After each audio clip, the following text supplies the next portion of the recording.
Olá, pessoal. Espero que todos vocês estejam bem.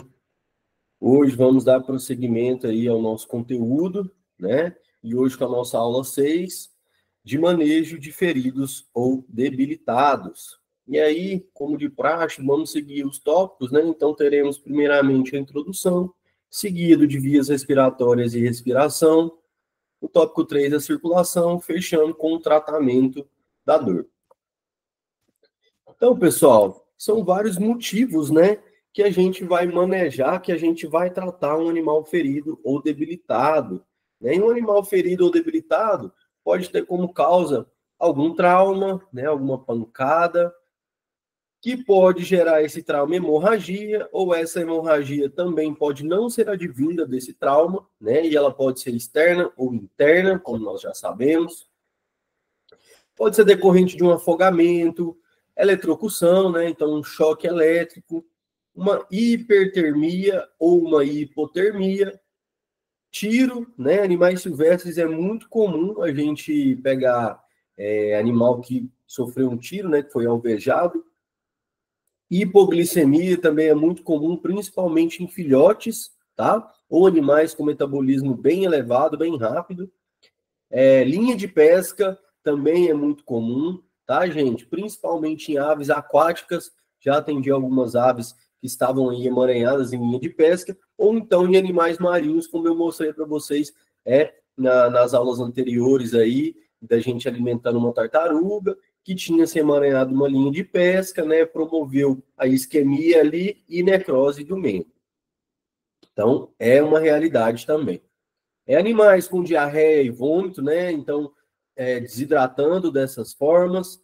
Animais que sofreram um prolapso, como eu disse para vocês na aula passada, né? As antas que se alimentam muito de fruta, elas têm uma predisposição a ter um prolapso retal, trauma crânioencefálico, atropelamento, fraturas, né? E isso nós temos vários locais e vários tipos de fratura, né, no corpo do animal, perfurações por objetos e filhotes, né? Então são alguns casos aí bem comuns que nós vamos precisar fazer uma intervenção nesse animal que está ferido ou está debilitado.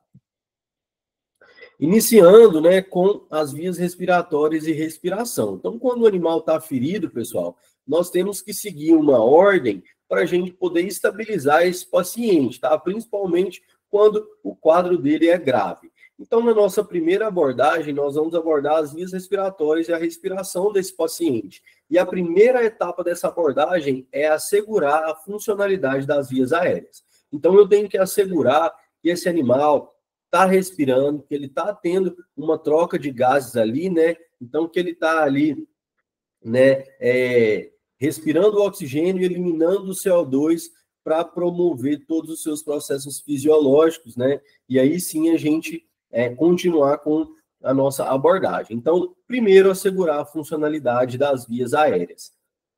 Depois a gente vai fazer isso, a gente vai fazer como, né? Assegurando a funcionalidade, como que a gente vai fazer isso? Avaliar as vias respiratórias superiores através da visualização direta. Então, literalmente, gente, a gente vai abrir a boca desse animal e vai olhar lá dentro, tá? Você pode fazer isso com o auxílio daquele abre-boca, que é muito comum aí em clínicas veterinárias, né? Em instituições que trabalham com animais no geral. E aí a gente coloca a lanterna ali para ter uma visualização, né, dessa cavidade oral, ou então a gente utiliza aquele laringoscópio, né, que o laringoscópio ele é usado para a intubação do paciente, e nesse caso aqui ele vai auxiliar a gente bastante, já que ele firma a língua do animal ali, e também tem uma lanterninha para a gente poder visualizar lá na cavidade oral.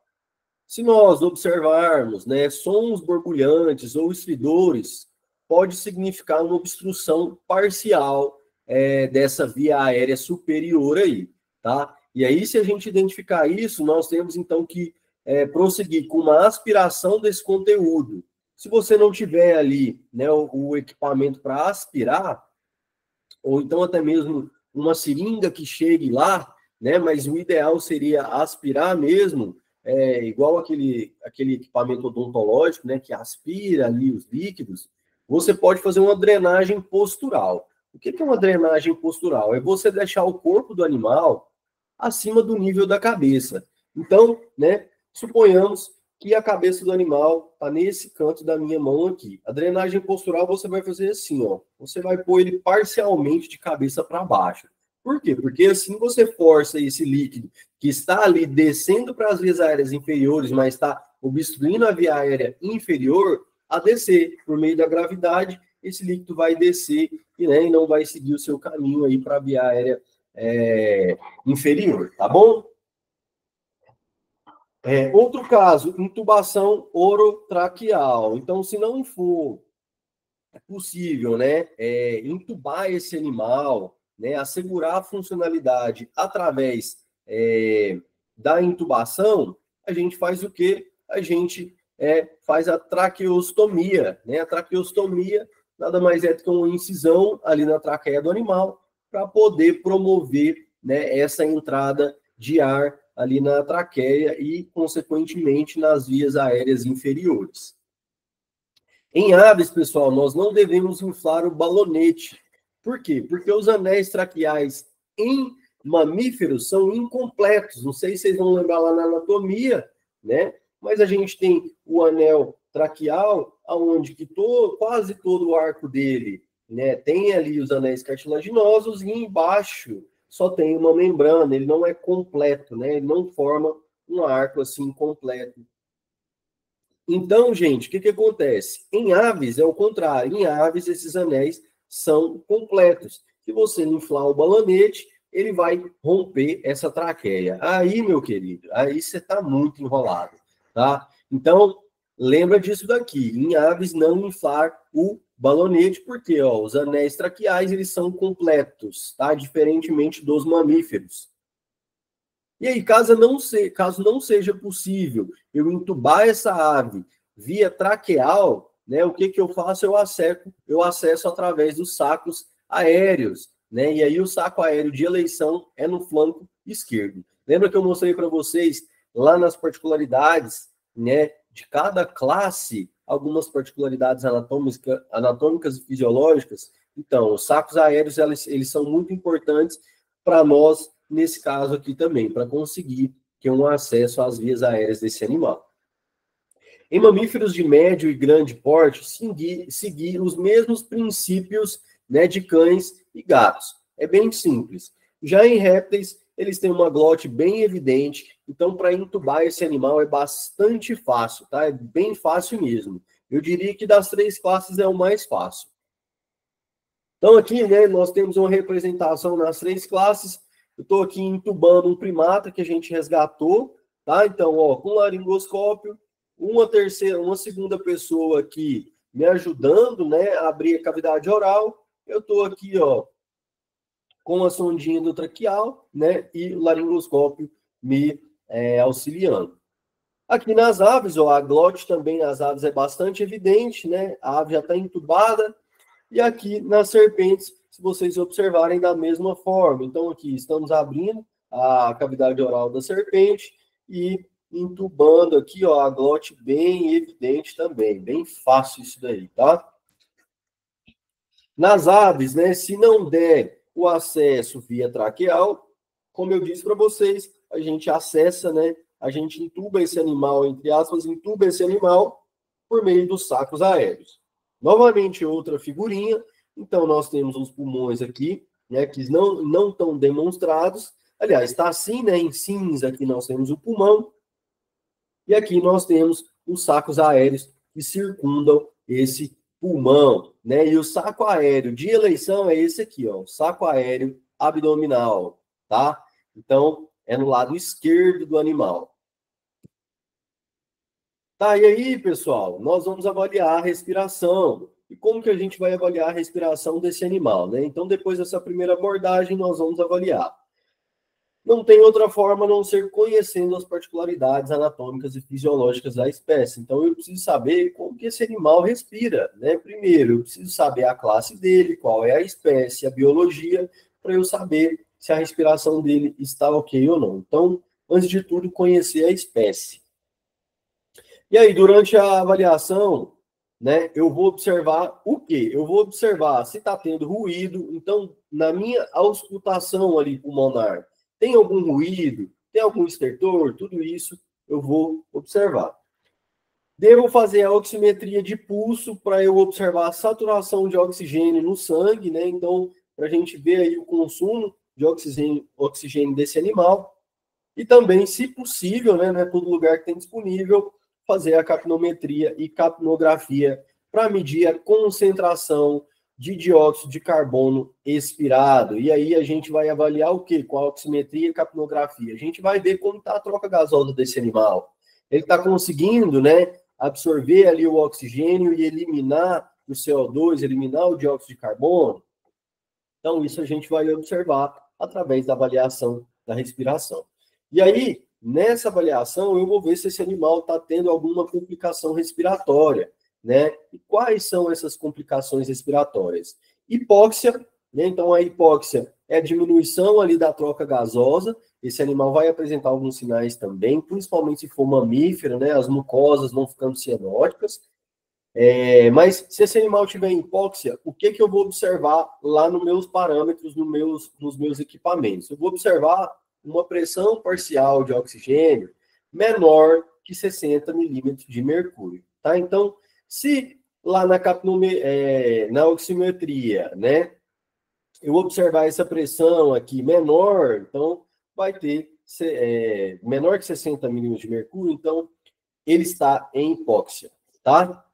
E também temos a insuficiência respiratória, que é a pressão parcial de dióxido de carbono, né? Então, quando a gente pega essa pressão parcial de dióxido de carbono maior que 60 milímetros de mercúrio, ele está em insuficiência respiratória. Geralmente, esses dois andam juntos, né? Porque eles têm relação aí com a eliminação e a absorção, né, desses gases. Caso você observe um desses dois parâmetros aqui dessa forma, né, que eu falei, você deve entrar com o suporte de oxigênio e uma ventilação assistida, tá? E como que eu vou observar isso daqui, professor? Por meio da oximetria e da capnometria e capnografia, tá? São esses equipamentos aqui, são esses exames que vão me dar esses resultados e vão me falar, né? Tá precisando de entrar com um tratamento com oxigênio ou não, tá? Então, aqui algumas imagens, né, do monitoramento do paciente fazendo a capnometria e capnografia, aqui, ó, um rapinante, né, entubadinho, e eu estou observando todos os parâmetros aqui, e aqui é uma oximetria de pulso, tá? Então, aqui, ó, no membro posterior, né, de uma pogona, eu estou vendo a saturação de oxigênio. Em relação à circulação, né?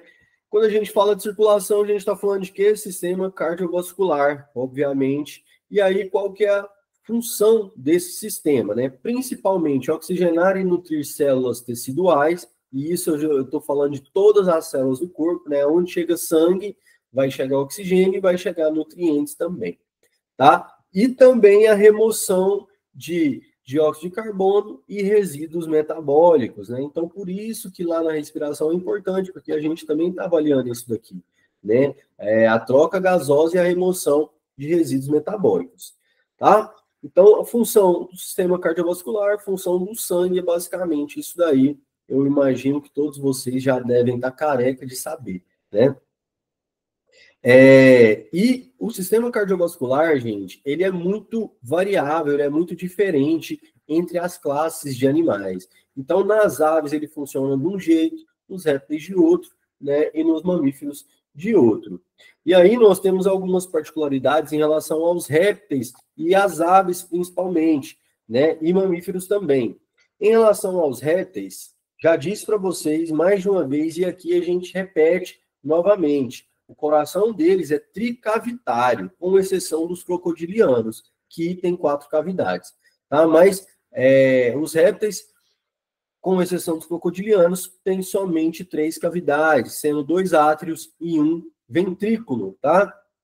E isso é importante, por quê? Porque a gente precisa saber em relação ao sangue venoso e arterial. Né? Hoje, como eu já mencionei para vocês anteriormente, tem uma discussão aí entre os pesquisadores se há a mistura do sangue venoso e arterial ou não. Alguns autores defendem que sim, outros autores defendem que não, tá? E diferentemente dos répteis, né, as aves e os mamíferos têm 4 câmaras cardíacas, sendo 2 átrios e 2 ventrículos.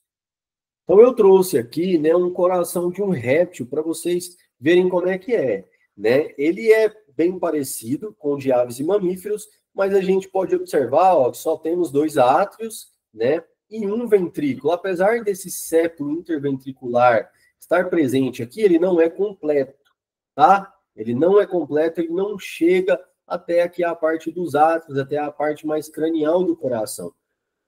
Então, acontece que há uma hipótese que os sangues, né, arterial e venoso, eles se misturam aqui nesse ventrículo, nessa cavidade aqui que é o ventrículo, tá bom?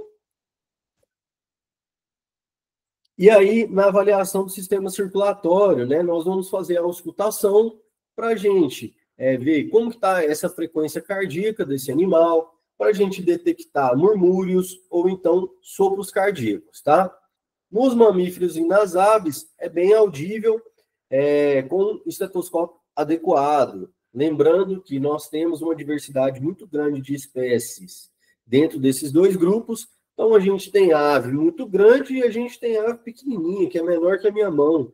E aí, como que eu faço? Eu preciso de um esteto pequenininho, aquele estetoscópio, né, menorzinho ali, já vai conseguir detectar bem qualquer alteração ou a frequência cardíaca, enfim, avaliar o coração desse animal, tá?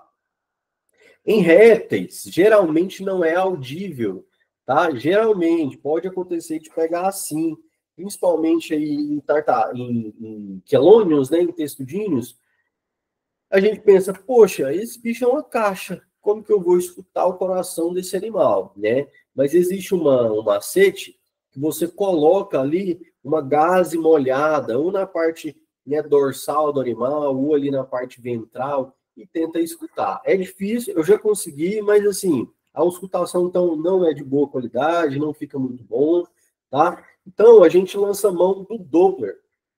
O Doppler, ele pega bem ali a frequência cardíaca da maioria das espécies, né, de animais, e nos répteis também não é diferente, tá?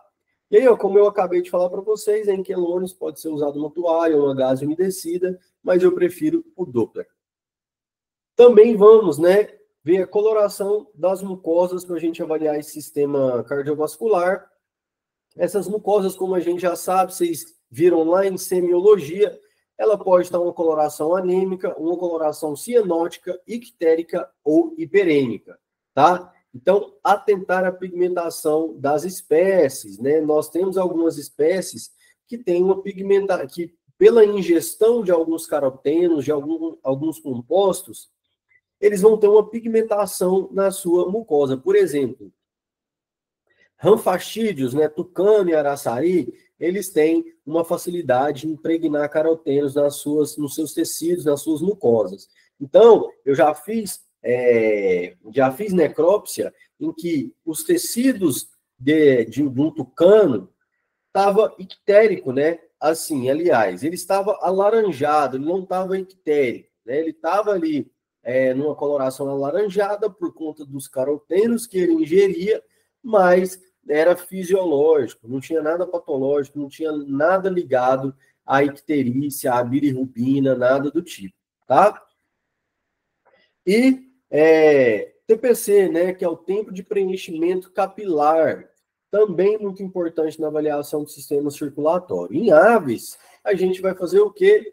Na veia ulnar. Vou mostrar para vocês uma foto aqui. Em répteis, né, é difícil a gente fazer esse TPC, porque a gente não tem mucosa e não tem veia que consegue ver esse preenchimento, né? Então, nós vamos nos atentar com a temperatura corporal ali na hora de fazer uma avaliação. A gente pode tentar, né, achar uma veia ou achar uma mucosa em que a gente consiga fazer ali, né, o teste do TPC, mas é bem difícil. E a temperatura corporal vai ser muito influenciada no metabolismo, vai influenciar demais o metabolismo, e ela é influenciada pela temperatura ambiental. Então, pessoal, aqui, né, alguns exemplos de avaliação em aves e répteis. Então, aqui nós temos uma pogona, aqui, ó, o truquezinho, né, da toalha, da gase umedecida, aliás, né, então, o veterinário colocou uma gase umedecida para tentar auscultar o coração desse animal, né, provavelmente deu certo, porque é um animal menorzinho, né, então a chance de dar certo é maior. Já que nessas outras duas imagens, né, nós temos exemplificação do teste de TPC, o teste de tempo de preenchimento capilar em aves. Então, nós temos a veia ulnar, né, que passa aqui na ave, aqui, no rádio na una. E aí, ó, a gente faz assim como nessa imagem.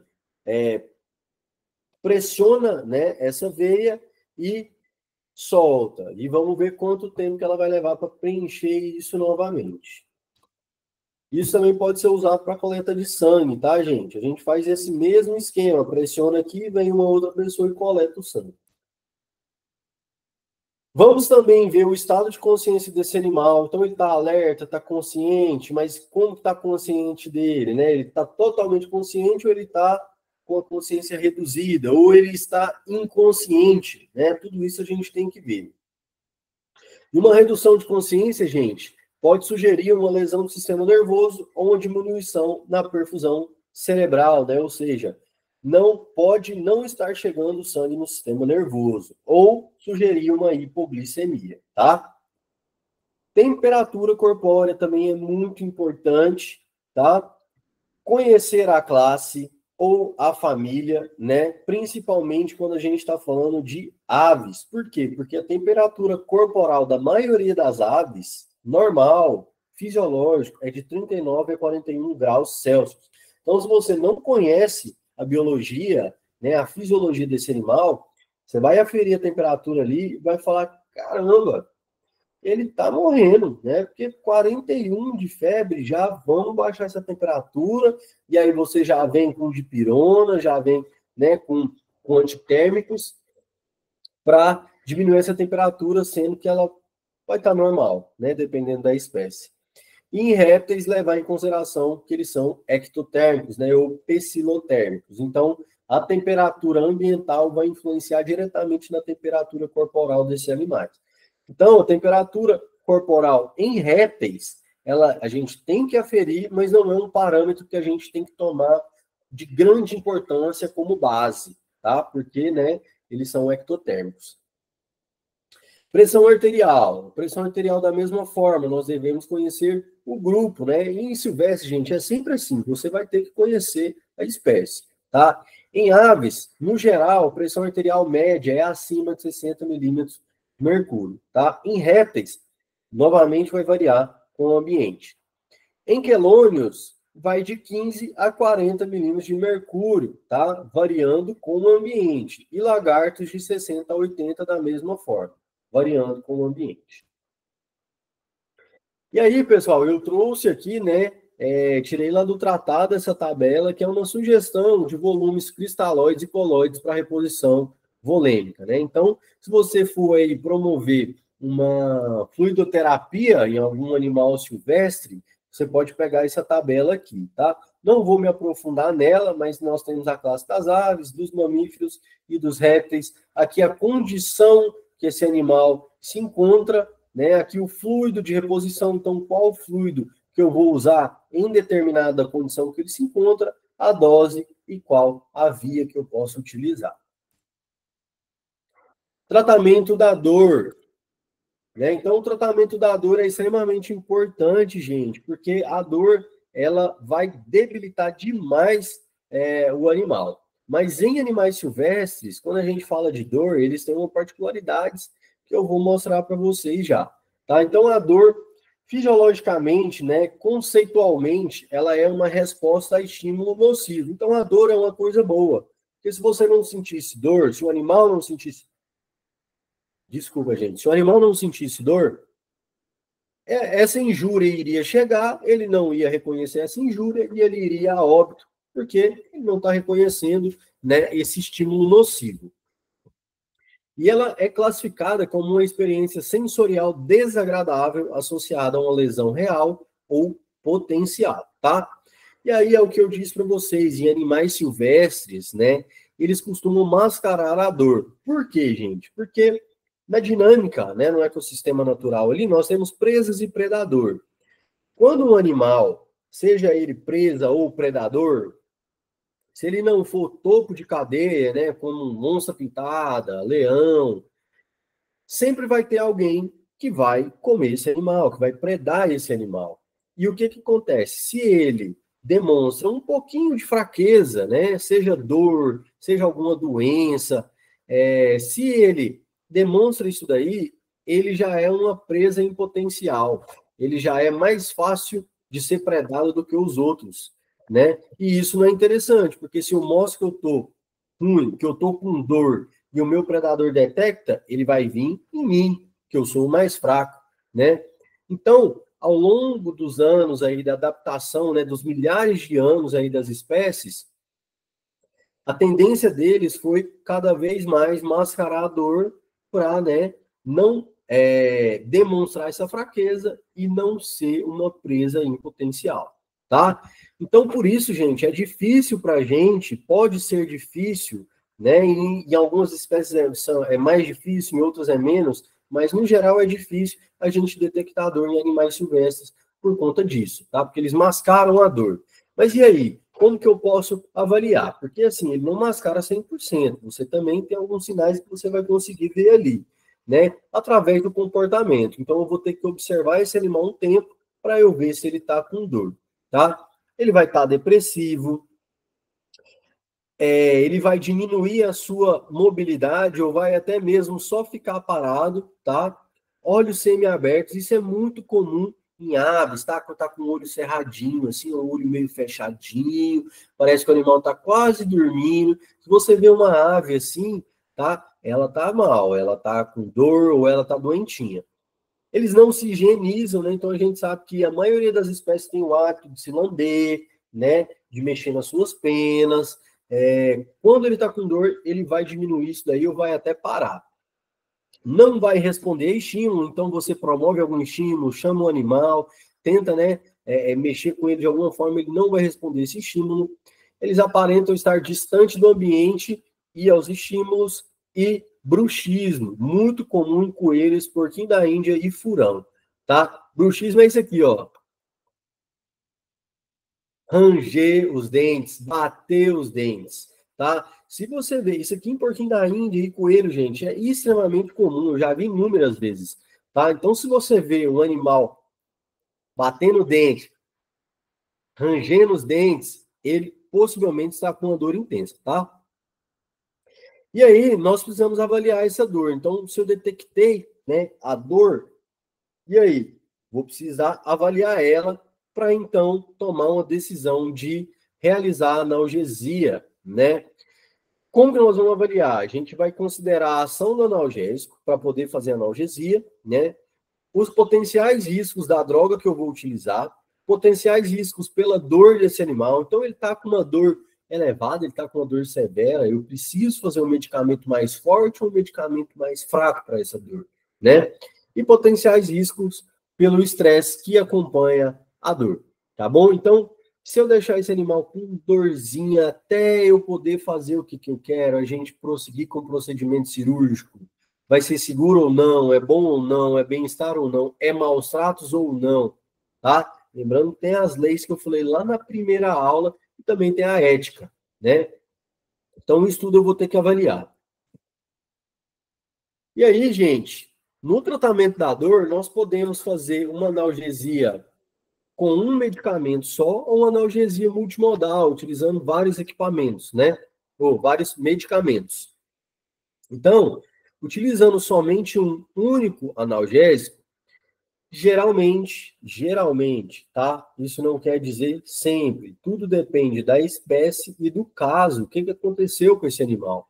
Geralmente não vai ser o suficiente, tá? Principalmente quando é trauma, quando é fratura, quando é uma coisa mais séria.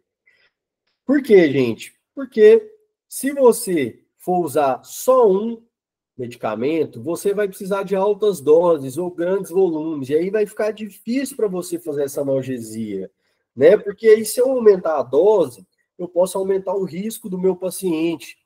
E se eu aumentar, se for grande volume, vai ser difícil para administrar, porque ele não vai deixar eu ficar manipulando ele muito tempo, tá? Então, eu gosto muito da analgesia multimodal, que a gente combina medicamentos para diminuir a dose e volume, tá?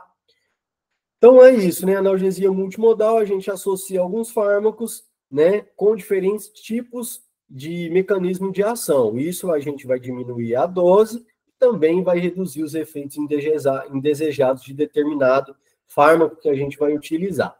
As classes mais utilizadas, né, de analgésicos são os opioides, os anti-inflamatórios não esteroidais, os anestésicos locais, agonistas alfa-2 adrenérgicos, né, que também atuam aí como sedativos, e dissociativos, que também podem atuar aí como na contenção química, mas eles em doses menores, geralmente, eles servem como analgésicos, tá?